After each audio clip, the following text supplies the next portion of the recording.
Tu vas te faire opérer du dos et la date approche. Peut-être que tu as une semaine, peut-être plus. Mais là, tu sens que ça commence à devenir réel. Tu dors moins bien, ton cerveau commence à tourner en boule comme ça, et tu te demandes qu'est-ce que je peux faire là maintenant pour venir préparer mon mental. C'est exactement ce dont on va parler dans cette vidéo. Je vais te montrer comment utiliser ces 7 jours-là, juste avant l'opération, pour préparer ton mental de façon simple, sans rajouter une to-do list à rallonge, mais surtout en prenant soin de ton cerveau, tes émotions, ton système nerveux. Je suis Suzanne Loriou, coach en épreuve de santé. J'accompagne ceux qui vont se faire opérer, notamment du dos, à se préparer mentalement et émotionnellement. Un peu finalement comme les grands sportifs avant une grosse compétition.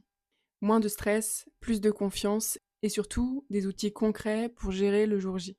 J'ai moi-même été opérée du dos plus jeune, donc je sais ô combien cette période juste avant l'opération peut être très intense.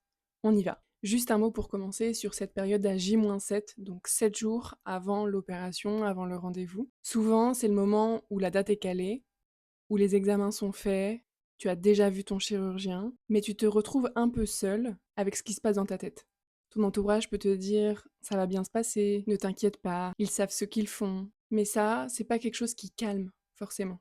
Il y a vraiment un film à l'intérieur que tu peux ressentir tourner dans ton mental, des scénarios catastrophes qui arrivent, etc., etc., des choses que tu ne contrôles pas véritablement. Et c'est comme si ce film-là, il n'y a rien qui était capable de l'arrêter.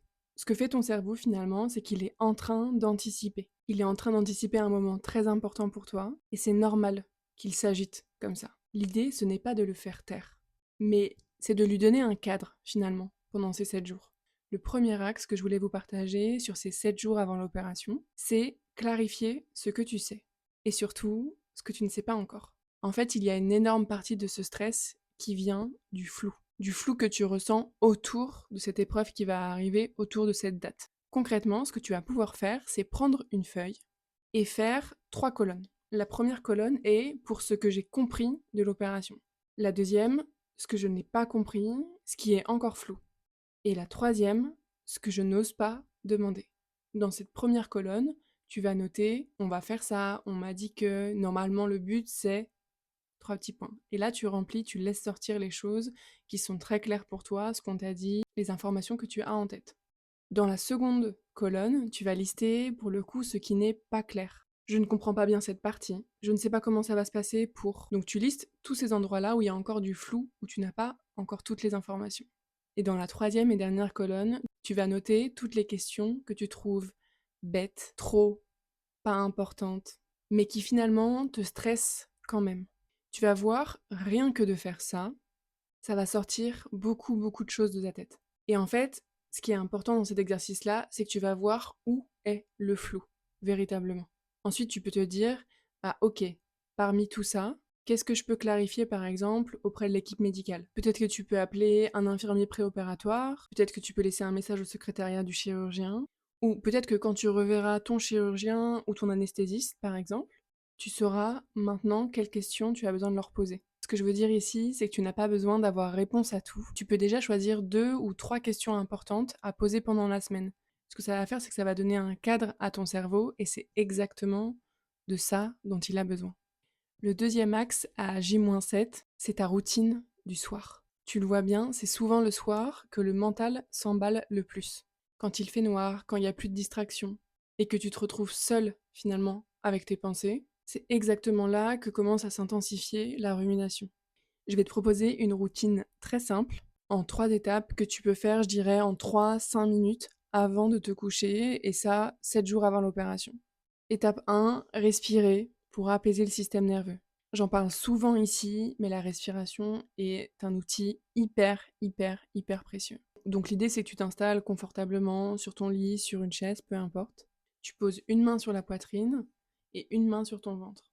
Tu vas inspirer en comptant 4 et expirer par la bouche en comptant 6. Et ça, donc, tu le refais 5 fois. Cette pratique-là, elle envoie un message très très simple à ton cerveau.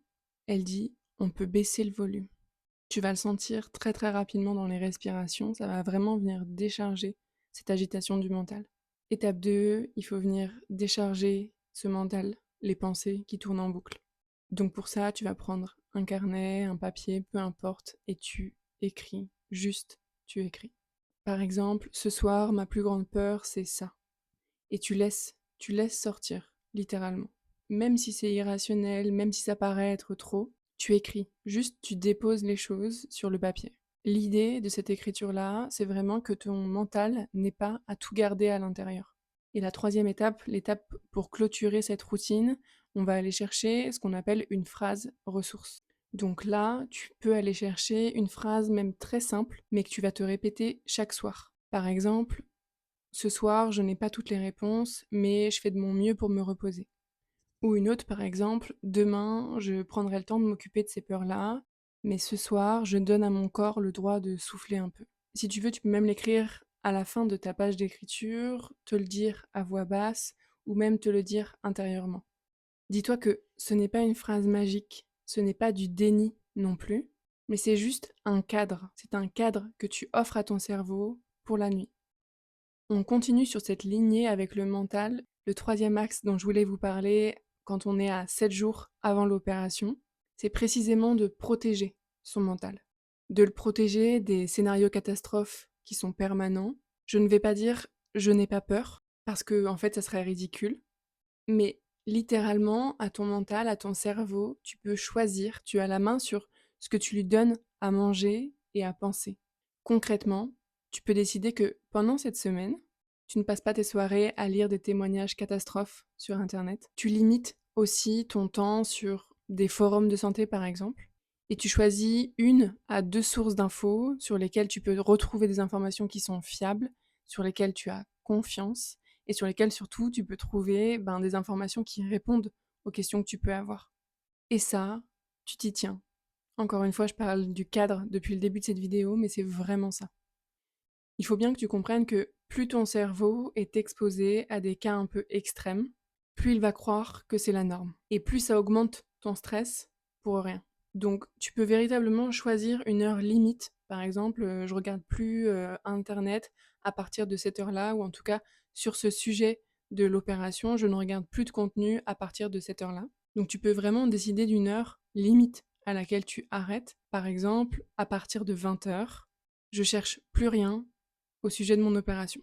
Non pas parce que c'est interdit, mais parce que tu protèges ton cerveau, ton système nerveux, à un moment bien spécifique où il a besoin de se préparer au sommeil. Et si tu as besoin de parler, plutôt que de scroller, tu peux par exemple envoyer un message à quelqu'un de confiance, en lui disant juste quelque chose comme «Bah là je me sens vraiment stressée par l'opération». Juste ça, une phrase. Tu n'as pas forcément besoin d'expliquer ta vie, tous tes ressentis, mais l'idée c'est de pouvoir le partager et de ne plus être uniquement seul dans sa tête avec ses scénarios en boucle. Donc pour résumer, si tu es à 7 jours avant ton opération, tu peux déjà faire ces 3 choses. La première, clarifier l'information. Écrire ce que tu as compris, ce que tu n'as pas encore compris, ce que tu peux demander. La deuxième, installer une routine du soir. Même très courte, mais pour aider ton système nerveux à baisser un peu le volume et à s'apaiser pour préparer la nuit. Et le troisième, ton hygiène mentale. En limitant les témoignages extrêmes, en choisissant finalement ce à quoi tu t'exposes. On le sait, tu ne contrôles pas tout, mais tu peux vraiment changer la manière dont tu vis cette semaine préopératoire. Si tu regardes cette vidéo à J-7 ou dans cette période-là, je veux que tu entendes ça. Tu n'es pas en train d'être trop stressé. Tu n'es pas en train de mal gérer. Tu traverses quelque chose qui est important et c'est normal que ça te remue. Tu as le droit de poser des questions, de ralentir, de demander du soutien aussi. Et si tu n'as pas envie de faire ça seul, j'ai créé un accompagnement de 3 séances en visio où on vient ensemble mettre des mots sur tes peurs, préparer ton mental et ton corps à l'opération et construire une vraie boîte à outils pour le jour J. Je te laisse le lien et toutes les infos dans la description de cette vidéo. Et si cette vidéo t'a aidé, tu peux t'abonner à la chaîne et partager cette vidéo à quelqu'un qui traverse une épreuve de santé. Prends soin de toi, vraiment, et à très vite.